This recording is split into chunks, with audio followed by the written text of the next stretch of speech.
cameras. It's complete.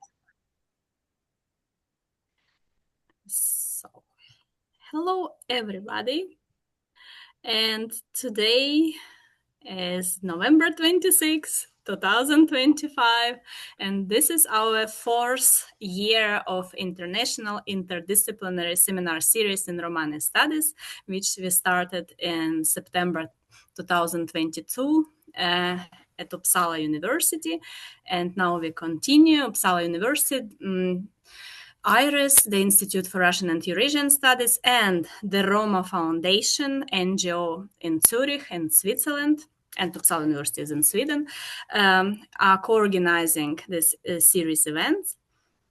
And the idea is to bring different scholars of different generations from different countries and from different background: history, ethnography, anthropology, sociology, linguistic studies, literature studies, political science, international relations, everything what is connected to the social sciences and humanities.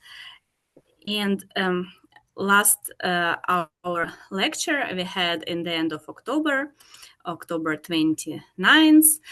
We started this year with Dr. Ozan Uçtuk from Turkey, who talked about urban segregation and the making of Roma marginality in Turkey, the case of Urla near Izmir on the Aegean Sea. It was a wonderful presentation. Actually, very interdisciplinary presentation, based on ethnographic studies and urban studies and sociological studies and all together. And today, it's my pleasure to introduce our speakers whom I was awaiting for so long. And we talked about this presentation already 1 year, but finally it happened. And they're professors Elena Marushiakova and Vesselin Popov, and they're originally from Bulgaria, but now they're professors at Slovakia Academy of Science. And before they worked at St. Andrews University, or University of St. Andrews, in the University of St. Andrews, yeah, let's be correct, in Scotland, in the Great Britain for many years. And I will not tell where they worked before, because I think in all countries in Europe. And also with research, they did research in South America, North America, and I think everywhere in the world. You also visited the conferences. So Elena and Vesselin are actually well known. I don't need to really introduce you. Well known in Romani studies, probably like establishers of ethnography in Romani studies, and at least in our time, the most renowned professors. And today, our pleasure to that Elena and Vesselin will introduce first their published book in 2024, and that's why I say we were waiting of this presentation for 1 year, but finally it happened. So this book is titled Stalin versus Gypsies, Roma and Political Repressions in the Soviet Union, in the USSR. And what is also very important, I asked Elena and Vesselin to overview the Brill series, Roma culture, Roma history and culture, the Brill series in Romani studies, Roma history and culture, which Vesselin, Elena, and Sofia Zahova established several years ago and are current editors along with other people. And the series really contribute very much to publications and revealing new knowledge about Roma in Europe, Eastern and Western. And here I stop and I give the floor Elena and Vesselin. Thank you, Anna, very much for this concise and very nice presentation. I think this will be conversation, not really a lecture. Honestly, it took so long to agree to make presentation, because we don't like very much this online presentation. It is not the same like personal contact or contact between two people if it's online, but as official presentation, it's more hard. It's always more difficult to speak. But in order you not say that we are not prepared, I will try to speak freely, but be prepared. I have some things written, but I don't know how strictly I will keep the written texts, because always if I am reading, I have feeling that it is not very well understood. Sometimes it's better understood only as conversation. And also I would like to uh, have time also for some discussion, because we have only 1 hour and the discussion could be endless. So I will start. Please put the PowerPoint on, because we are not very good in technique. We rely on your help with PowerPoint. And we can start. As Anna already said, we will speak about the Brill series and about the book. This is not the first. Yeah, this is the first. You can see what about we will speak. But before we start, I would like to say a few words about the background of creation of the series, reason for the emergence and result achieved, and also about the background reasons for writing the book of Stalin. So these two levels I would like to cover at least a little. At the core of the Brill series and our book about Stalin stands the project Roma Interbellum. It was a European Research Council project. The full name is Roma Civic Emancipation Between the Two World Wars, and it was dedicated to researching Roma civic emancipation from mid-19th century to the Second World War. The project, where it's a project, are very well funded and enough long. So we had possibility to do a lot of work. And a part of the book about which we will speak, we published several articles, thematical issues of the some journals, and a lot of field work, of course.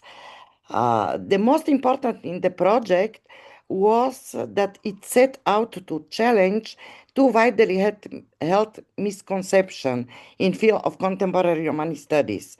The first of these misconceptions is the belief that the Roma voice is missing from Roma history, because, as it's repeatedly written, all written materials on Roma history were produced by non-Roma.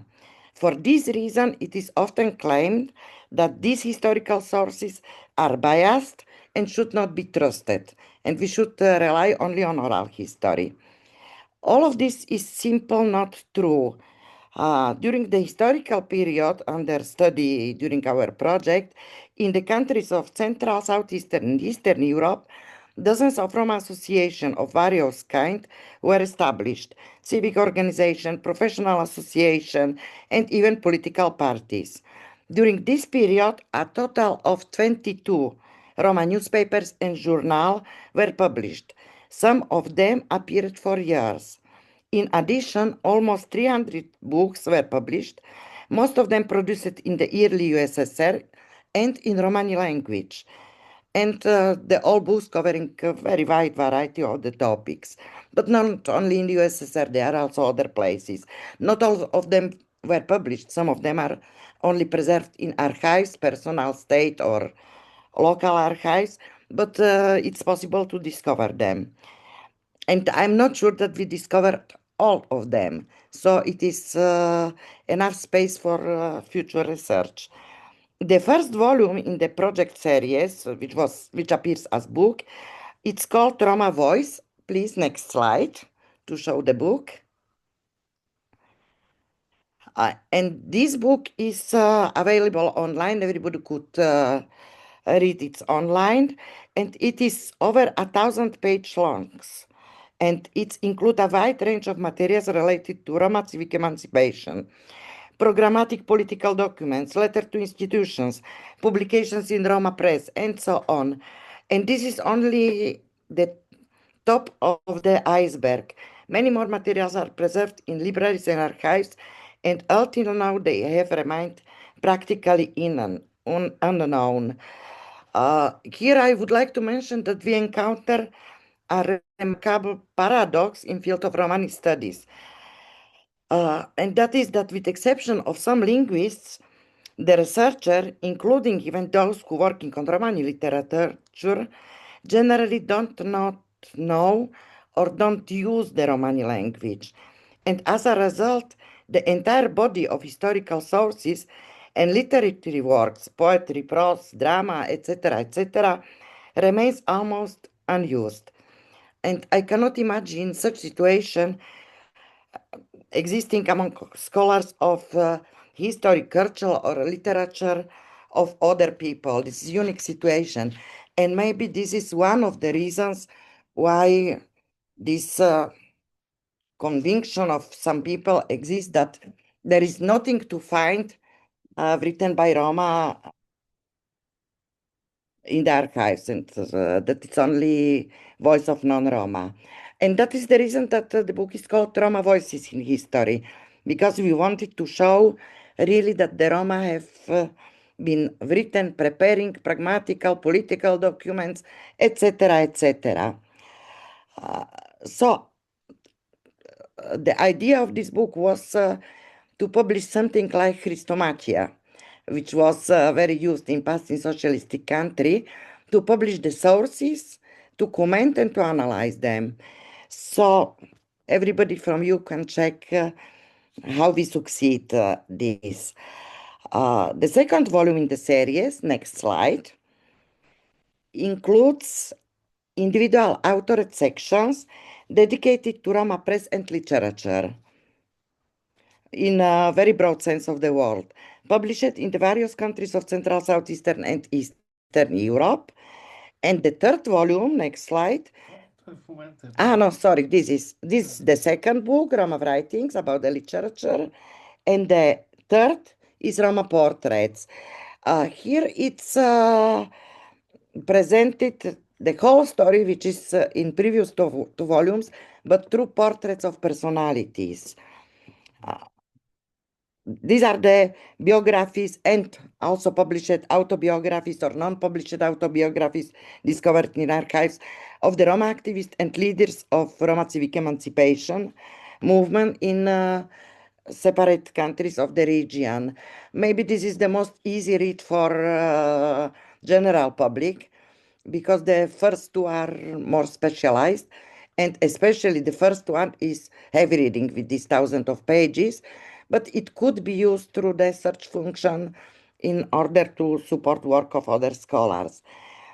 Taken together, these three volumes produced, we call them triptych, within the project, clearly demonstrate the untenability, it means absurd thesis of the second major misconception that continues to dominate the field of Romani studies, that Roma are somehow fundamentally different from the family of other European peoples, or, as one well-known social anthropologist metaphorically put it, they are part of our world and yet distinct from the rest of us.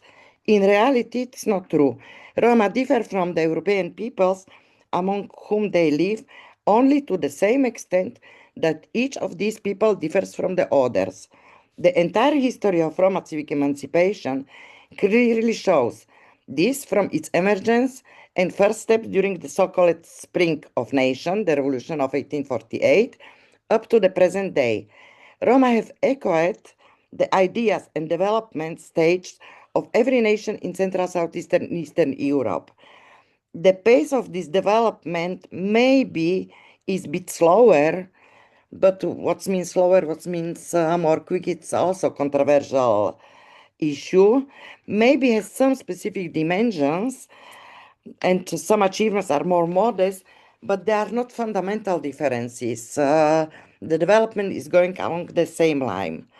The conclusions that follows from all this is that Roma should never be studied in isolation in a Romani-centric way and never removed from the broader historical context. And now I will switch to the next issue about the book and say a few words about the series. Of course, already this triptych, the question was where to publish it. We have approached different publisher houses, different publishers approached us, but it's appear for our big surprise that most of the renowned publishers don't want to publish the sources.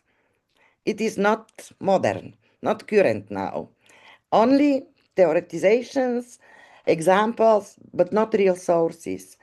And that is how we reached Brill, because this was the only one very well-known and renowned publisher who answered immediately. Sources, excellent. It's our old tradition. We are publishing sources. Different languages, no problems. So this circumstance defined our choice of the collaboration with Brill publisher. And after the triptych was published, the idea came out from Brill and from us also to establish a series which we called Roma History and Culture. And this was the natural continuation of the previous three books which I presented briefly before. And now you can see how it's look. This is editorial board. Series editors are me, Vesselin, and Sofia. And we have also editorial board council member, which is composed by renowned Roma scholars. So it's some kind of demonstration that they are also Roma scholars who are able to be invited to be member of editorial board. And they have to say the word about each book. Next slide, you will see, but a bit longer text, which repeat what I said before, and you can read it on the webpage of Brill in more details about the aims of the series. And now we can present the books published in the series till now. Please, next slide. The first book in the series was book of Shakir Pashov. It's a Bulgarian Rom who was active in interwar period time, but also after the Second World War in socialist time. And we were able to discover his unpublished manuscript. Maybe this is the first attempt of Roma to write history of Gypsies in Bulgaria and Europe. This is his title. And so this was something like introduction of the series. Next slide. The next book is prepared by Giulietta Rotaru and David Gaunt, and it is based on archival documents, research of Roma slavery, of Gypsy slavery in Wallachia. It's not complex research of all Wallachia and Moldova. It's based on a local example, but I think this book gives a lot of answers to the question we had before about establishing, functioning Gypsy slavery and reaction of the people towards them. And the book is focusing a lot on Rudari community, so this makes it worth also for the people who are studying Rudari and Beash communities. Next slide. Next slide about Stalin. This is the third volume, but I will speak later. The fourth volume is a unique one, and our wish was that it is the first one, but because of technical reasons and hard work on preparation, it appears as the fourth volume. It is newly discovered full version of the poem of Papusha, Tears of the Blood, which was transcribed, translated, and published in full version. It is unique document, witness of great talent of Papusha, and also oral witness of the Holocaust and his interpretation. I recommend very much to read this book because we have not time to speak a lot about this, or maybe to make another presentation only about this book with the editors of the book. Next slide. Next slide. This is a book of well-known scholar from Bulgaria, Magdalena Slavkova, who study evangelical Roma in Bulgaria since long time. This is the maybe oldest evangelical Roma movement in our region, which started in 20th or 20th century, and she's following it historically until today, and it's also with a lot of source documents. Next. This is not published yet. The author, it is on stage of first proof and will appear very soon. The authors have small difficulties to finalize the technical issues with the book. It is about the Czech Republic. I think it will be also of interest. Next one. And this book is already on the market.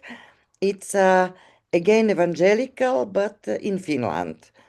It's more anthropological, this book. The previous have been more historical, but also including also historical information about this very important, interesting phenomenon. Next slide. And this book is in print, also on stage of first proof.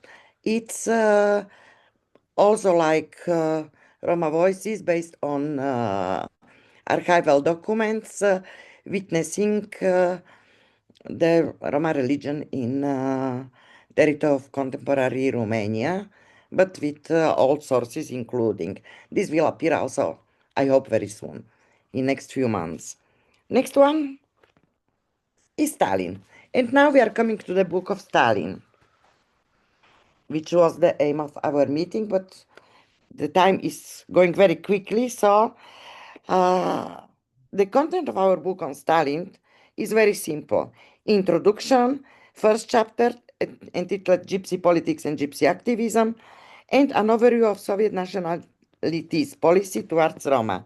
It contextualized their repressions within the ideological framework of early Soviet affirmative action, how this context facilitated the emergence of Roma cultural and political elite.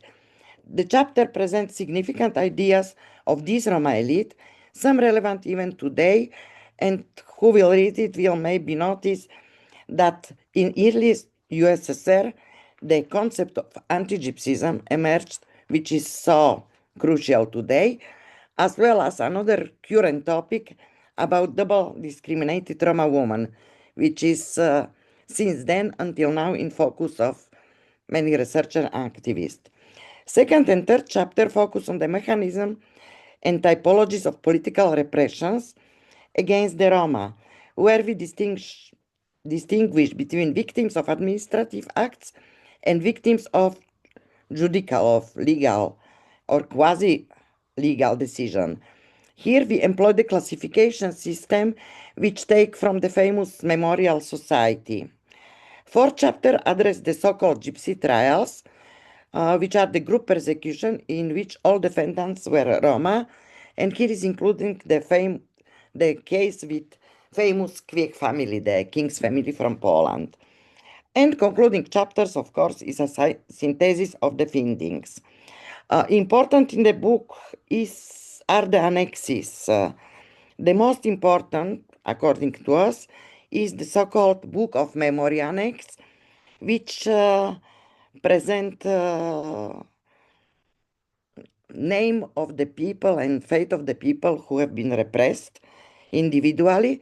And in other annexes, we have also published here documents of specific cases and respective laws and decrees. Our research was based on wide variety of historical sources, gathered in state, local, and private archives, as well as from existing numerous databases and including data from oral history. For example, the list of repressed Roma identified of the basis of legal or precisely quasi-legal decisions included includes 640 individuals, and far more than 1/3 of them we used their investigative files. Next slide. How looks the investigative file? It means it's next slide. It's not going. This is like it looks. It means these are the primary historical sources. These files scattered across different archives in different cities, regions, and even countries now contain a more or less complete set of materials: arrest warrants, orders to open a case, search report, witness testimonies, interrogation records, court verdicts, etc., including photographs of the repressed. Next two slides. You can see, and next slide also. Yeah, the largest portion of materials was drawn from already established aggregated database of victims of political repression, whose data largely coincide. As our primary and most reliable database, we use that of the Memorial Society.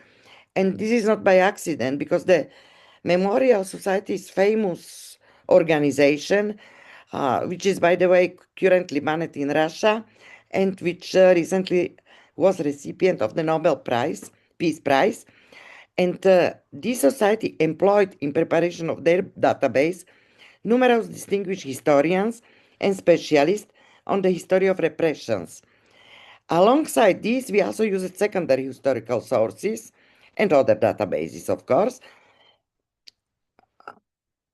Particularly, we used various types of publication, most often memoirs of the victims of the repressions. A particularly important source, which I need to mention again, is oral history. Stories told by Roma about members of their families who were victims of repressions, whose accounts were used, but after very critical analysis, because the oral history is always a risk that some issues are not remembered very correctly, or there are other issues which we can discuss later about this. And maybe in order not to take more time, I will say only in our view, which are the most important conclusions we reach in this book. For many readers, the most shocking finding is the relatively small number of repressed Roma in the USSR. But in general, this should not be surprising. But we understand why the colleagues and ordinary people, readers, are surprised. It is given that in public consciousness, and to a large extent in academia, the prevailing notions speak of millions, even tens of millions of victims of Stalinist mass repressions. And these notions are automatically projected onto the Roma as well. Whether these notions correspond to historical reality is another question. But for us, when studying the victims of political repression, their statistical magnitude is far from the most important issue. In the case of the Roma, the question is not whether the number of victims is small or large, since it is unclear how such categories are best defined, but rather how this number, as a percentage of the community, compares with data for other nationalities within the USSR. From this perspective, it can be said that the Roma were by no means among the most repressed peoples of the Soviet Union. On the contrary, they were among those peoples who suffered comparatively less from the mass political repressions. These conclusions may be very shocking from point of view of speeches and writings about endless persecution of Roma worldwide from their appearance in Europe until today, but these are the facts. Here I think we need to underline a very important point. In the 20s and early 30s, the Soviet state made great efforts to create new national elites among the various peoples of USSR, including among Roma. During the so-called Great Terror, 1937-1938, These new national elites, as well as the surviving old pre-revolutionary elites, were practically destroyed, killed, among almost all nationalities in USSR. However, this was not the case with the Roma, among whom, maybe surprisingly, it was not a single representative of their new national elite who was harmed, killed, or repressed in any way. So all Roma elite from this time survived. What were the reasons for this attitude of Soviet authorities towards the Roma? It's a complex question which we try to give answer in all our books, not only in this.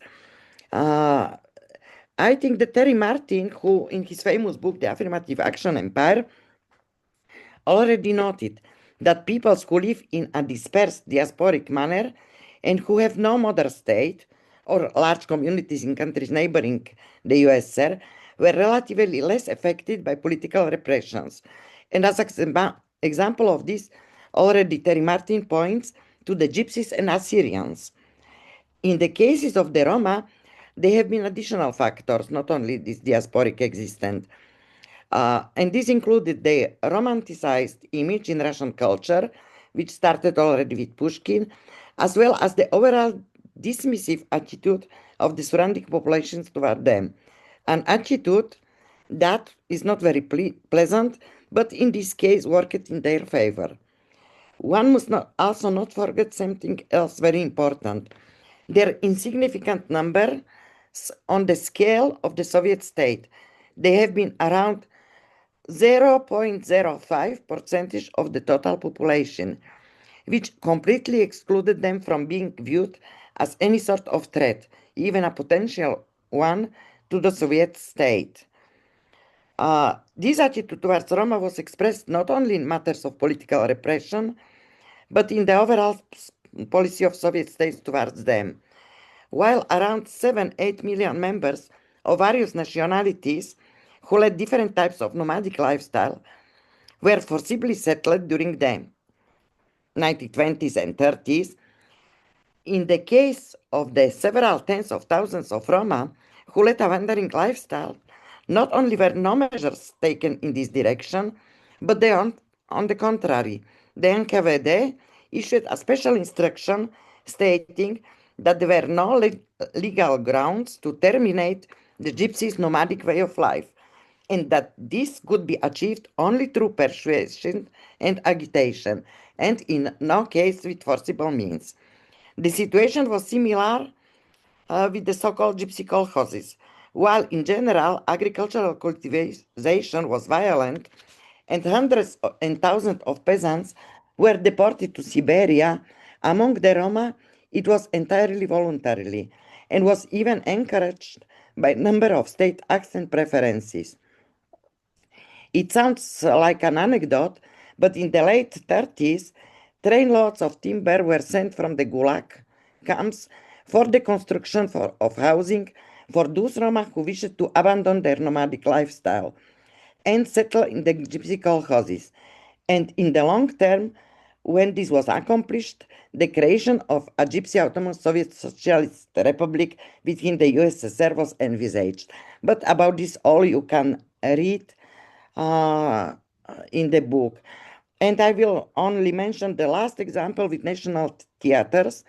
It means theaters belonging to the specific nationalities and the studios that existed in Moscow during 20s and 30s. In the late 30s, most of these theaters were closed, and many of those who worked in them were repressed.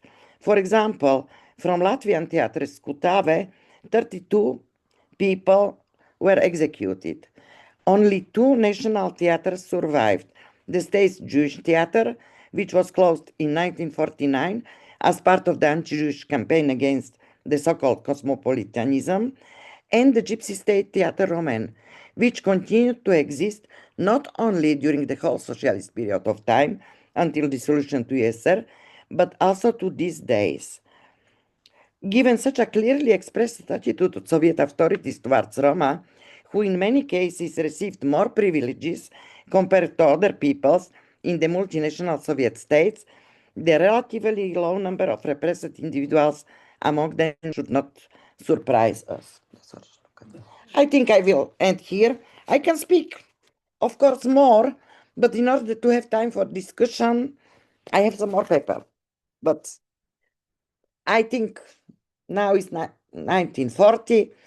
Може би това да покажем снимките до края. Yes, but only to show the rest of the PowerPoint. Yes. Please, next slide. Yes. Only to say a few words, I will not read it because it will be for long. Previous slide. This is, yes. The relation of Gypsies toward Stalin. I wanted to speak also about this, but we have not time. On the cover of our book is a propaganda picture, and everybody can say it's arranged if propaganda. You can show the cover of the book again. It's previous slide, I think. No. We have enough time. Don't be in rush. No, we have not so much time. You see Stalin on the wall, and the people are reading newspaper Pravda. We can say that it's propaganda picture, but maybe it's also reflect some reality. And what is the reality? And again to the last slides. We have discovered a lot of information that not only in Soviet Union, but also in the countries which are not Soviet, not communist, at the same time, Roma activists appraise Stalin as somebody who is giving them hope for better future. And this specially discovered poem is written by a famous Romanian Plopshar, who was, I will not read it, we will more quickly. Vesselin is wanting that I read it, but I think it will be more quick if I not read. Who was activist in 20s, 30s, Plopshar, and after that he became director of Craiova Museum and member of Romanian Academy of Science, so very famous figure. And he was Rom, and he wrote a poem in which he is order for Stalin, in which he praised Stalin, and you can see it is in Romani language, and he's expressing his hope that Stalin will come and will take the burden from the shoulder of Roma. So, and next slide. It's only one example, they could be given more. And this is contemporary from Bulgaria. It's 1999, and you can see on the camp of mushroom gatherers, the Roma also put Stalin picture on the tree. So the positive attitude, of course, is evident during all the years to the Stalins, but of course, because Roma are part of the societies, we encounter more and more also negative attitudes. So the opinion of Roma is diverse to Stalin, but we recorded also legends, memoirs, even in Hungary, with very positive note about Stalin. And our colleague Nikolai Bessonov, he published an article about legends about the good Stalin, which he collected in the field, and we encounter many of them too. But I think I feel finished here.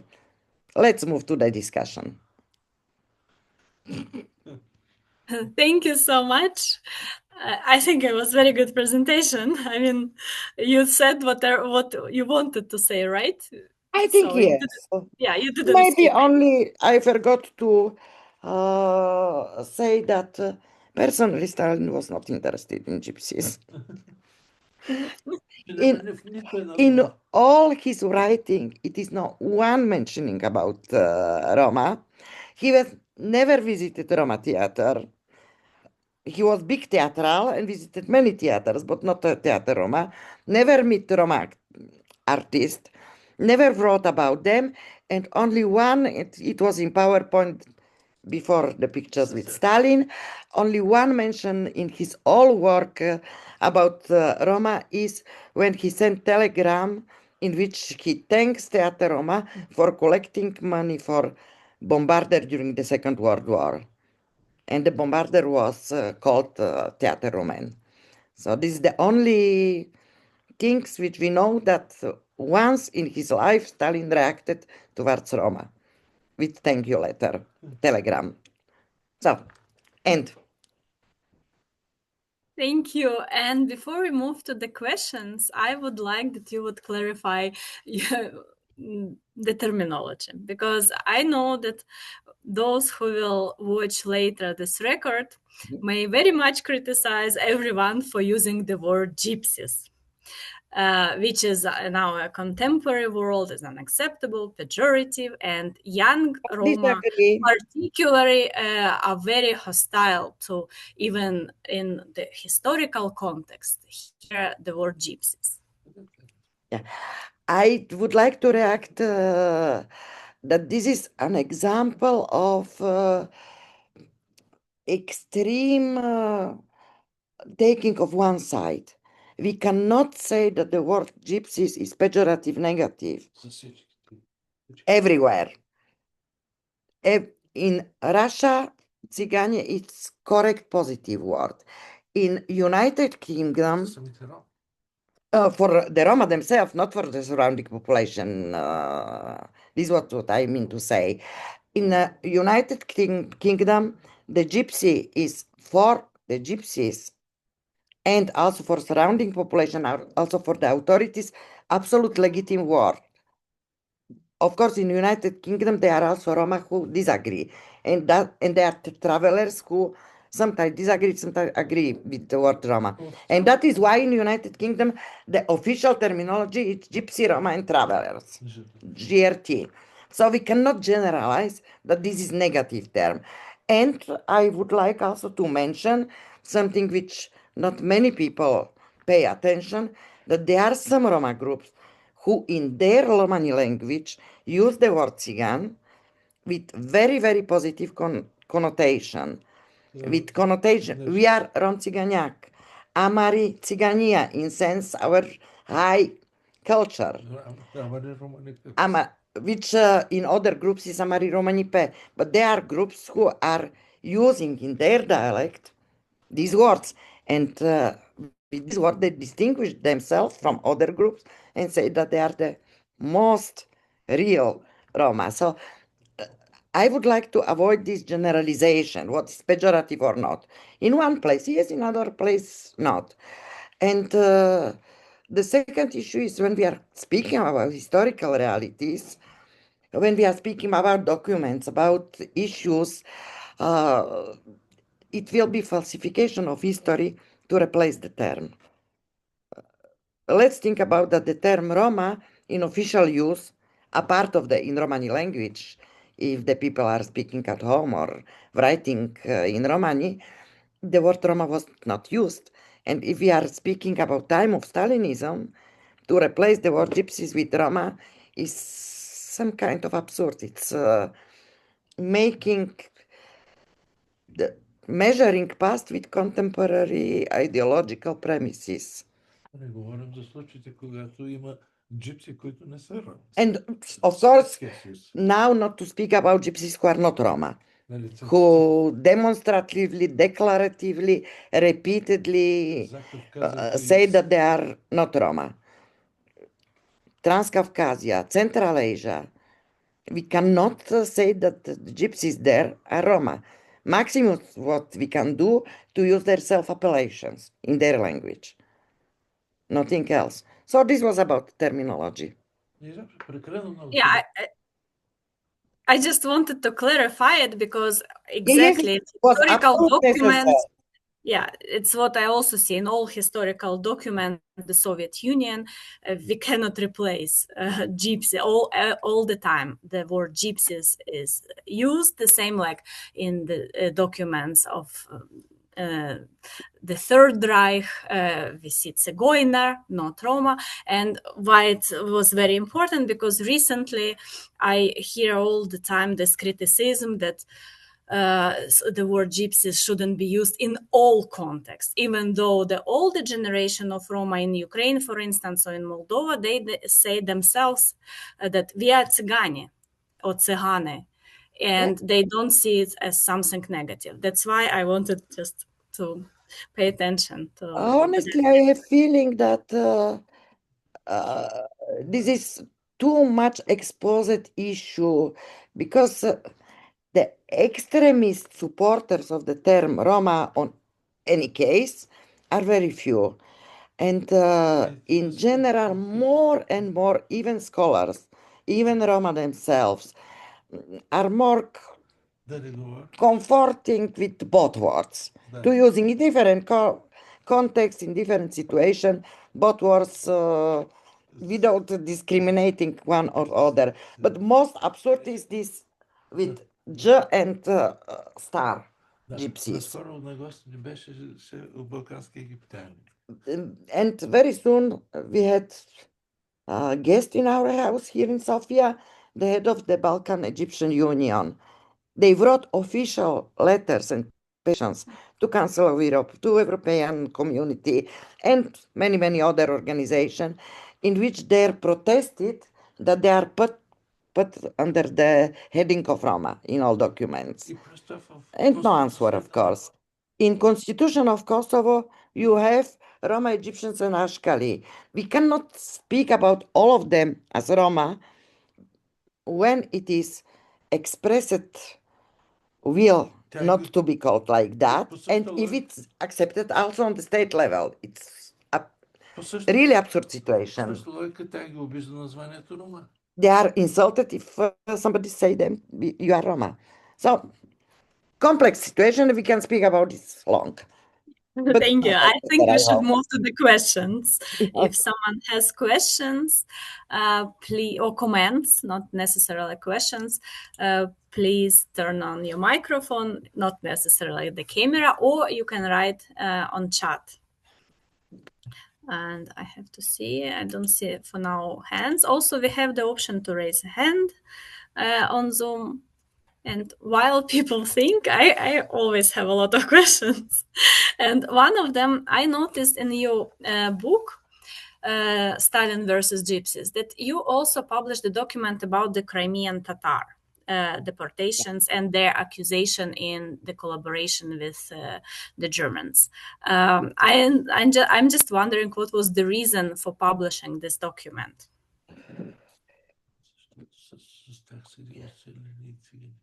Because together with the Tatars, I think maybe we wrote that not enough clearly, but I was with feeling that we explained it. Because part of the gypsies in Crimea, these who are called today Daifa or Taifa, accepted Tatar identity, Tatar mother tongue, and what is maybe more unique, during the centuries of common life, they have been accepted as part of the Tatars, also by the Tatars. And their fate was really impressive. Firstly, they have been saved from Tatars from destroying by the Germans, because on many places the Tatars declared that they are not Gypsies, that they are Tatars, and so their life was spared. But when the Tatars have been deported from Crimea, this made the opposite role. They were Tatar, and so they have been deported together with Tatar. And we know many of Crimean gypsies from the Fa community who returned only after breakdown of Soviet Union to Crimea, together with Tatars. Not as gypsies or Roma or as Ukrainians, but as Tatars. And many of them were active also in Tatar movement before current situation in frames of Ukraine, in Tatar Mejlis, Kurultai, and other institutions. So they are viewed by Tatar as gypsies, but accepted that they are part of Tatar community. But this is not about all gypsies in Crimea. This is only about these who are called Deifa now, because they are Krimuria also in Crimea. But they are Romani speaking, they are never have been, they never feel, never have been considered to be Tatars. They are Roma in absolute pure sense, without any preferred identity. So Crimean Tatars understand that Taifa are basically Roma, and Not basically Roma. They okay. remember that they were Gypsies, Yes. but now they are Tatars. Okay, I just try to understand the identity, that the identity issue. That Crimean Tatars think they're gypsies, but they accept them in the community, Tatar community. Yes. And Taifa, they also preserve their identity as Taifa, but Yes, how it, but not demonstrating them this identity always in their circle. and publicly they Publicly, some of them say that they are gypsies, but some of them don't like to speak about this publicly. Mhm. Even some of them started to use again the old word Chengene and are trying to say that they are better than other part of the Daifa, because Daifa is mixture of many subgroup existing in past. And also the old Urmachel was revived recently, or recently 30, 40 years, who are very close to say Roma, because Urmachel, like Roman Chave, it's also, this could be declared, but it's not very well known and not very exposed in public. This information you can receive in personal talks or following some of the Facebook pages of Tatar or Daifa community. and they use the word Chingene now. Now it appears it was revived now. It was used in past, but now it's appeared that one small part of Daifa reclaim their Chengene term and their Chengene identity, with very positive sign, of course. As usual, we are the best. Everybody say. Because The again, processes my are mother, dynamic. You know, the yeah, processes are very dynamic.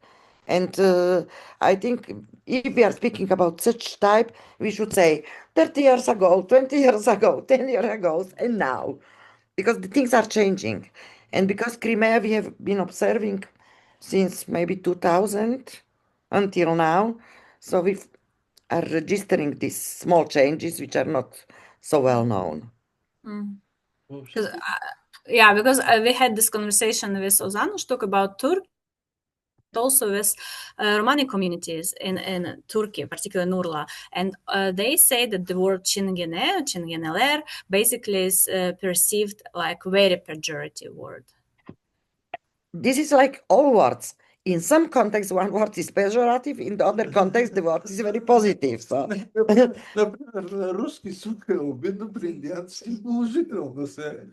yeah, we can give many examples. Can I Maybe ask you so, something? yeah.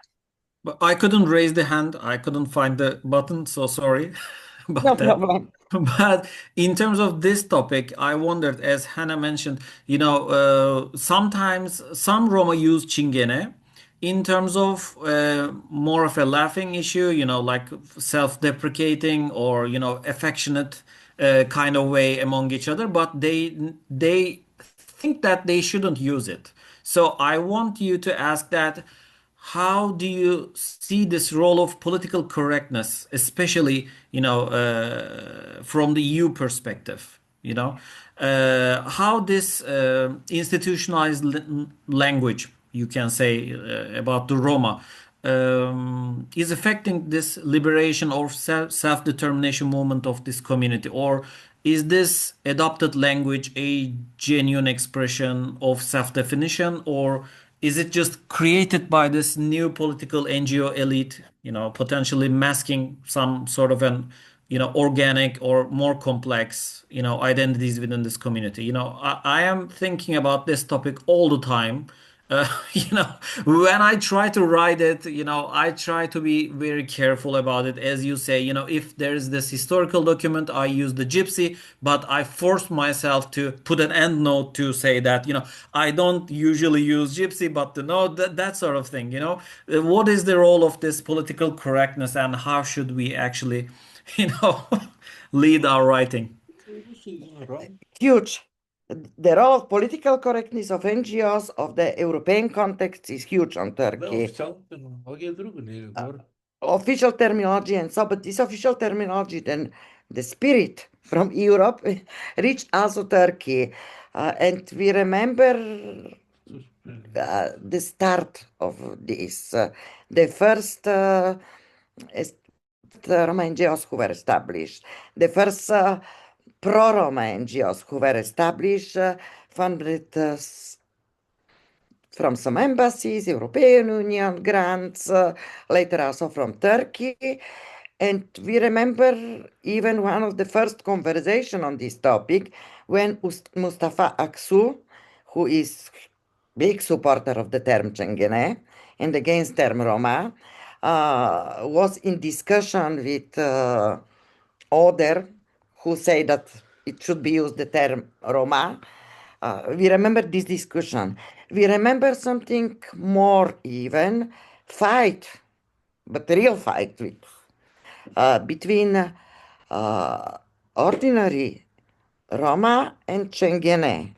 It means supporters of one term and the other term. And it was in Edirne. Because the feeling of Çingene was that the Roma, because they preserve the language, are in NGO field and in field of receiving support, money, humanitarian help, and so in better positions. And this forced some of Çingene say that they are Roma, who never used this term before, and who were proud to be Çingene. And from other side, this great conflict between these who are more privileged because they are more close to the correct name and correct language. And this is something which worry us, and we are trying when we are writing to keep this always in mind, because the too much adherence to political correctness could create huge problems for the people themselves. Even remembering this fight, why the people should fight about such issues. So, and in academic point of view, we and also other people wrote several articles about preferred ethnic identity, about mixture of language, influence of change of the language of identity, and so on. And I think the best way is to write honestly, and if it's necessary, to put a note. But in no case I would recommend, because of political correctness, to falsificate the history or the current situation. And even I don't like colleagues who are trying to go out from this problem and are writing J star cis. It means they are not writing gypsies or Tsigan, or in case of Schengen, I don't know which letter should be replaced with star, in order to show that we are not using this term, which is nonsense. It, in the world doesn't exist one word which is better or good. Always is context. Language is contextual. Yes. So my point is almost always like how they want to describe themselves, that's who I'm going to write. Yes. But in terms of general writing about the, historical part and etc., it complicates things. In historical writing, according to me, according to historical sources. Yes. According to me. Because No. if you are writing Rom and you are writing about Lom or about Abdal, Mhm. how we will know that you are writing about Abdal and not about Rom? If Yeah. you are called all these communities or Takhtaji, how we will know about whom you are speaking? If you put general Rom. Yes, you are correct. Thank you. Thank you. Some more questions or comments?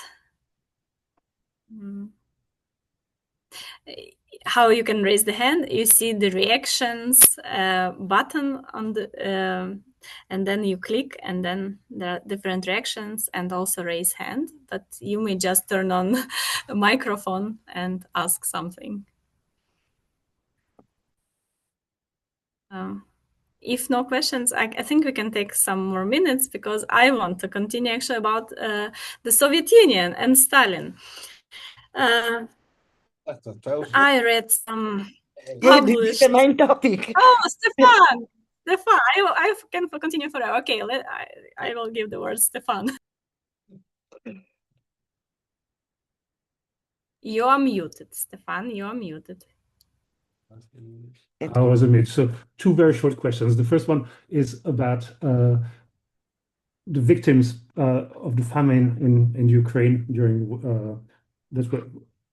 there were Roma also there, most probably because of the Kolkhoz and the fact. And the second one is about the repression of traveling Roma, where I just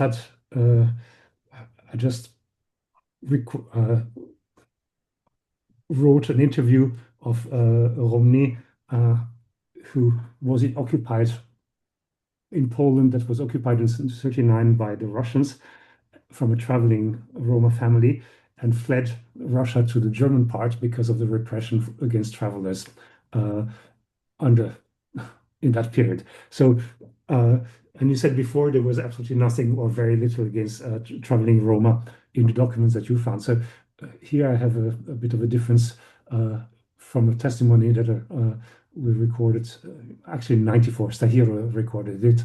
I just got my hands on it recently. Yes, your questions are short, but are very complex and very deep, and it's not easy to answer. It's very shortly. For us, the Holodomor, the famine in Ukraine was the biggest problem for us. It appears that in sources, even if all these documents collected by special expedition and special groups, expert groups who researched Holodomor, the gypsies are not pointed out. And the feeling is that they have been concentrated in searching of the Ukrainians who starved and who suffered by Holodomor, and other ethnic communities were not of interest for them. But despite of this, we have some data, but really minimum data from oral history, and also published by Bambula in, I think it was in Russian, published his book, small book where he published short stories based on the oral history of the community. And judging from this, which he wrote, was that most of Roma did not suffer as much as the Ukrainians, but some of them have. And I'm sure that there are much more, but no data. No data. No data, but it's true that specific way of life of Roma maybe saved life of many of them. Or like Bambula wrote, that these who have been nomadic or have not forgotten the nomadic way of life survived. But these who built their houses and wanted not to left the well-being of settled life, that they died by hunger. But we cannot comment more because really the data are not enough. And I'm sure that there are more people who died from hunger in this period of time, as we know. We have published only this which we know. Because it's not possible to publish more. I know that. This is very tricky issue. About second question about repression of nomadic gypsies in Polish territories annexed to USSR, First of all, this is oral history. We cannot be absolute sure. But we published a list of resettled Roma from Bialystok gubernia, Bialystok region, let's say. And they have been interned in Arkhangelsk. But if the interpretation that this was because of nomadic way of life, or the interpretation which is in document that because they have been considered Poles and have been deported together with Poles, is another question. So also here it's more research needed. But till now, data which we have is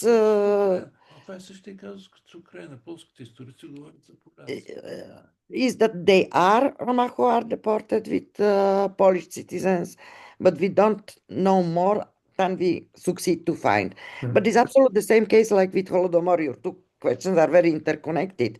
The Polish historians who are working about resettlement, repressions of the Polish population, they are not paying attention to Roma at all. I know. Absolutely the same case. So in Polish books about this time and this situation, we cannot find nothing about Roma. So oral history and archives. Yeah. It's just because I had this, we transcribed this interview, and she explicitly said she was born in the eastern part of Poland in 1926.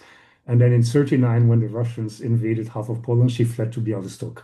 Yes, and then, yes, and this from Bialystok clear.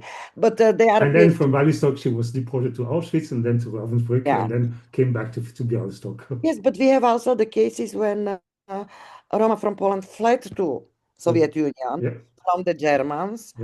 And for example, the Kwieck's member of the Kwieck's family, the Kwieck, and their finish was not very positive. Killed in Soviet Union. So the question is to be killed in Gulag or to be killed in Auschwitz. But surely also people who survived. But really, you know, with all these books which we presented here, we opened the box of Pandora, and it's come new issues. And we always say that all these numbers are not definitive. This is stage of our knowledge now. Let's hope they will be future research. And what is maybe the most positive things from all of this, that the Brill series from Roma History and Culture is open, and maybe for more books, and maybe this will inspire some colleagues to make research, to write, to publish. Thanks. Let's hope. Let's hope. Sorry for not being able to answer better, but no, but I mean, this is always the stage of our knowledge. Yeah. Thanks. And more questions or comments? We can take 2 more minutes now. If not, I just want to ask that question about the changing identity. You said in your presentation that because of the small number of the Romani population of Gypsies in Soviet Union, basically they were not felt like threat to Stalin or the Soviet Union.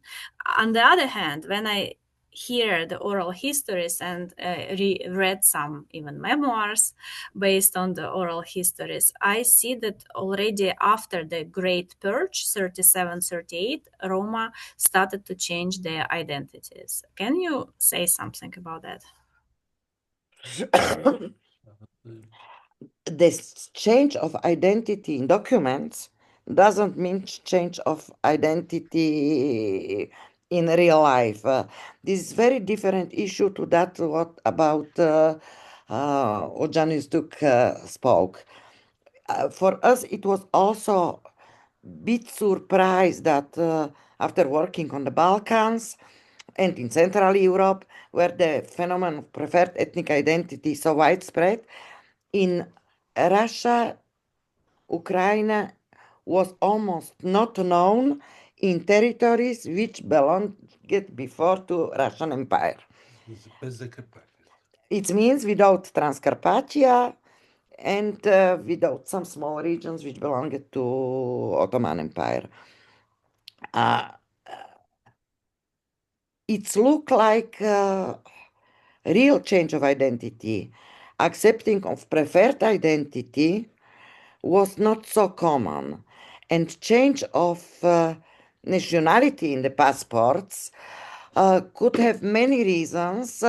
In the beginning, 20s, 30s, it was not the case because it was profitable to be Roma, the backward nation which receive state support and so on. But later, even we remember people with whom we have been friends and spoke. They say how good it will be if we have no nationality line in passports and nobody knows our nationality because we can smuggle very easily through the borders or to do something else, and no passport control will point to us. So this is another issue. We are speaking about two different things when we are speaking about identity change, because only to declare another identity in census or to write something in the papers, it's one thing. And a real experienced change of identity in any of form, mimicry, preferred ethnic identity, almost full assimilation and so on, is another issue. So assimilation didn't happen, right? Like in large. assimilation happened, but not in many places, because assimilation is possible only in case when the community in which you would like to assimilate accept you. And if the community don't accept you, what is your choice? To demonstrate another identity, to create a new identity, absolutely new, not Roma, not Romanians, Turks, Hungarians, etc., etc. And we are observing these processes. They are continuing even now. I don't know if it's so visible, but now it's very huge process that Roma are looking to Jewish origin. So it's more and more, maybe it's influence from evangelism, maybe it's attempt to change the identity. We will see how it will develop. It's in process. In Bulgaria now we are observing Rudara community who are trying to find some new identity for them. We have community of Turkish-speaking former Turkish Roma who invented category millet as separate ethnic community. It means the old term from Turkish language, now it's used like in past Bosniaci, I think, was similar case as independent community. And also the case of Egyptian and Ashkali are, but this is successful finalized process of changing the identity and discovering a new one. Here we and asked. in Albania, there are more Egyptians than Roma. Here in Switzerland, we have quite a lot of Kosovo Egyptians, Ashkali and Roma. The president of the Ashkali community from Switzerland is a Gurji who speaks perfect Romanes, and this is a question of choice. The Gurji. So most of the Ashkali, that's why we know here, were former Bugurji. And head of the Roma community in Australia, in Perth, was in past Balkan Egyptian, proud and fighting for that. And in condition of Australia, firstly he was Macedonian, and now he's Roma activist. So it could be changed in one or in other direction according to the conditions. Excellent.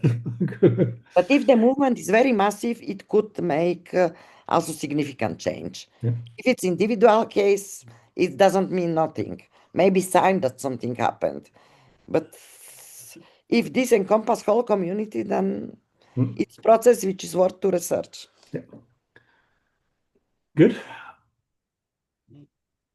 So it was very nice conversation, but yeah, I think we should finish. We already exceeded our time. Unfortunately, on the public, the people are too shy to ask. We'll get. Good. We know all each other and always can write to each other and to ask. Excellent. Thank you very much.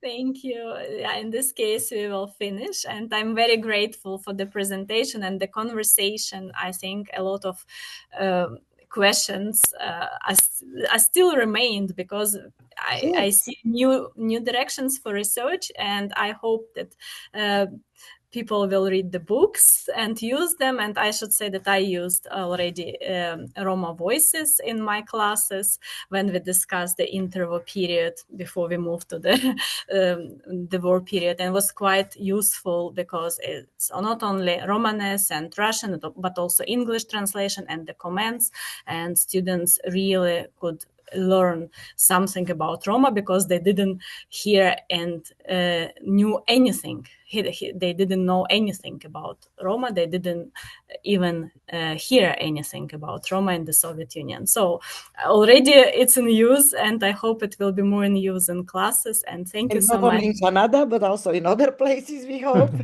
Yeah. But I would like also to thank in my name and name of Vesselin, because it was pleasant conversation. It was not like usual presentation you are reading and so on. It was really a nice conversation. Thank you. Thank you. Thank you. Good. Bye. Goodbye. Bye. Bye. Yeah, I just wanted to add last thing that in December we don't have any lecture because we usually skip December due to numerous holidays. And the next time we will see each other, I hope, in the end of January, last Wednesday of January. That is, let me see the calendar. That is January 28th. And the presentation will be about but connected, related to the Second World War, because 27th is the liberation of Auschwitz Day and the Holocaust Day, and we would like to have something and speak about the genocide of Roma, our relation to that. And I will keep you posted. Thank you. Bye. Thank you. Thank Bye. you. Thank you. Bye. Bye. See you.